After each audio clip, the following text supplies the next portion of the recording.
Have Chelsea found the perfect position for Mudryk? That is the question we're going to be trying to answer in today's Team Selector, where I give you my predicted lineup. And in the comments below, you can give me yours as well. Chelsea travelling to Brentford, a place where Chelsea haven't had much joy at all. We've only beat Brentford once since they were promoted to the Premier League in 2021, and that was in October of 2021, Ben Chilwell scoring.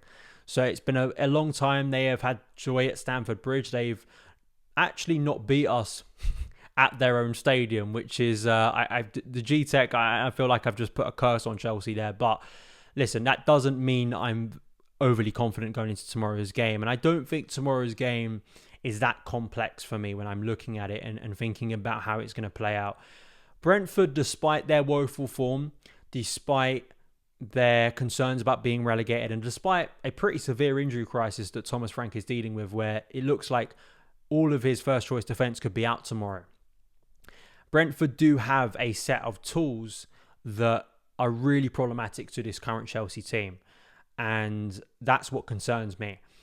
Not only in terms of their set piece ability, but we know how direct on transition.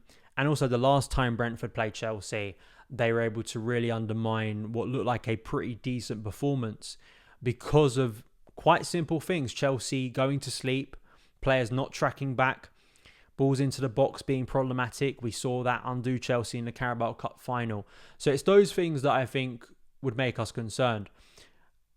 I had my concerns about the performance on Wednesday, but I think a lot of those can be alleviated with some of the personnel Pochettino could choose against Brentford. So I'll give you what lineup I'd like to see.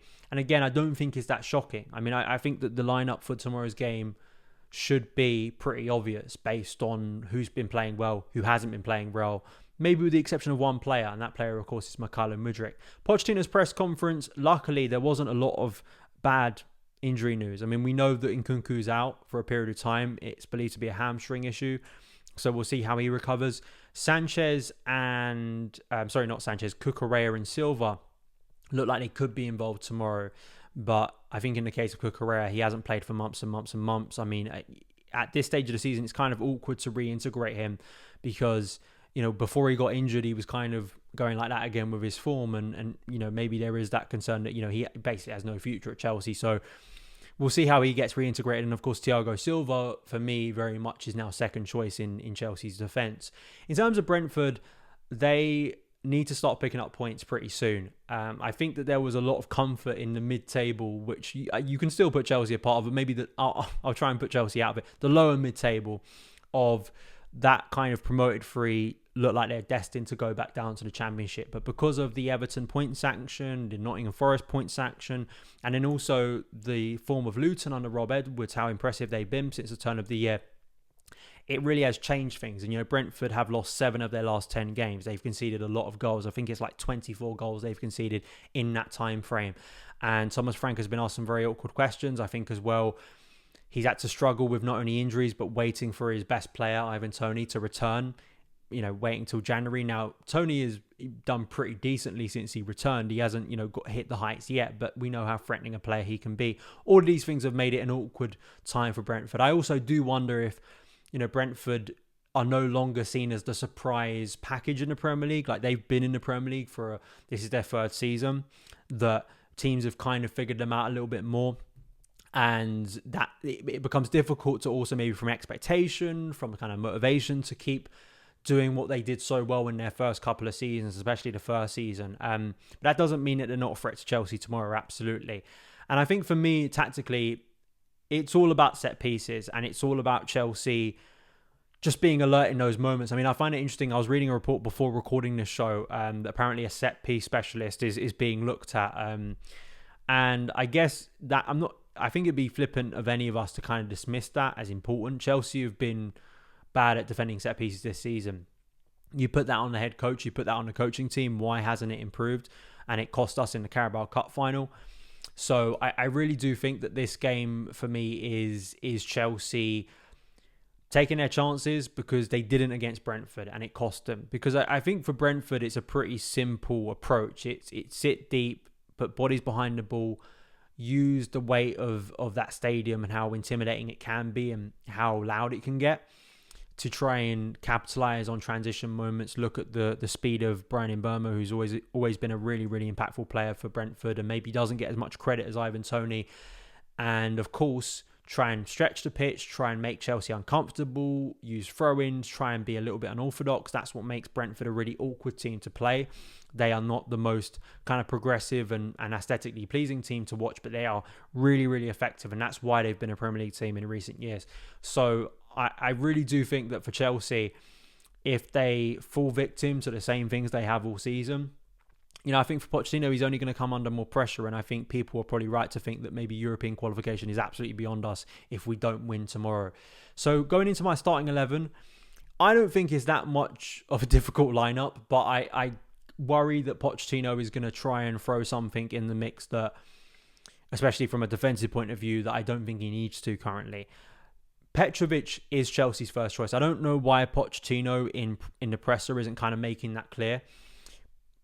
Petrovic is number one. He's number one also for the FA Cup for me. I mean, I'd be really, really irritated if in a couple of weeks' time against Leicester, Sanchez is starting ahead of him, because that's an important game. That's a chance to get back to Wembley. That's a chance to get back to a semi-final within one win of a final. So for me, Sanchez is undeniably the better... Petrovic, almost misspoke there.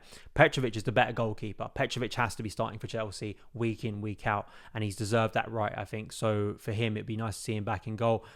Malo Gusto still as the right back.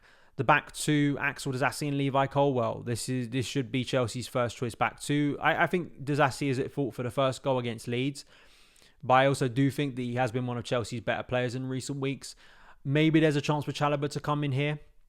Absolutely, but I think from maybe an aerial point of view, Disasi actually is a little bit more dominant in that aspect than Trev is. I think one of Trev's weaknesses at times is balls into the box, which sounds like a real big flaw. I don't think it's always a big flaw for him. I think people have kind of overanalyzed that at times, because I think there have been games where Chalobah's played, especially at Brentford a couple of years ago, where he was actually pretty dominant in defence for Chelsea in that aspect. But I still think Disasi and Colwell for me is the first choice back two.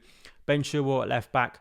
Enzo and Caicedo, for all the criticism they got again the other night, they set up 2 goals. Enzo sets up the winner, Caicedo sets up the equaliser. Those are important moments, and I think people are being disingenuous if they're just ignoring those moments, because I think that's why they'll continue to play for Mauricio Pochettino.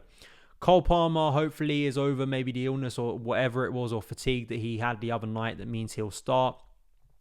Then we get into the number 10 position, and this is what I want to speak about, because of course Mudryk started as a number 10 against Leeds in midweek and had really good signs. I mean, he scored the second goal and looked brilliant. And I think he had some great passes throughout the game that, sort of gave some people evidence that actually this role may be good for him, because it allows him to get quite central, have clear looks at goal. We saw briefly under Graham Potter him almost playing a centre-forward role this time last year. So you kind of do wonder if it's something Pochettino is going to work with. But then Conor Gallagher comes on and scores the winner.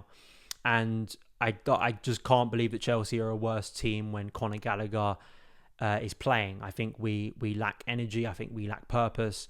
And as we've seen in recent weeks, he has scored more goals. So I think Gallagher still has to be starting. And I think for me, it'd be Gallagher as number 10, Mudryk out on the left.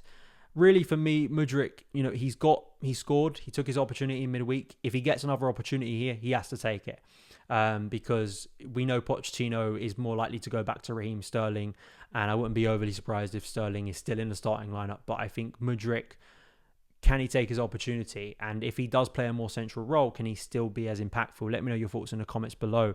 And finally, Nicholas Jackson scored another goal in midweek. It was the equaliser. It was an important goal within the game, and it got Chelsea back on level terms. And I think Chelsea are a better team when Nicholas Jackson plays. I spoke about this in the League Cup final, that I think Chelsea actually probably looked worse when Jackson came off the pitch, because I think he does a lot to create. I think he does a lot to open up space for others. I think he does a lot of work that needs to be appreciated. And, if he can add those goals continuously, it's going to look like a really good first season for a player of his age and experience. So Jackson as well has to be starting this game too. And maybe a bit of redemption, because I know he got a lot of criticism for a performance against Brentford earlier in the season in the reverse fixture that wasn't as convincing. Hopefully he can put that right tomorrow. So those are my thoughts. Let me know your lineups in the comments below, and hopefully Chelsea can make it a big win and the first win against Brentford since 2021.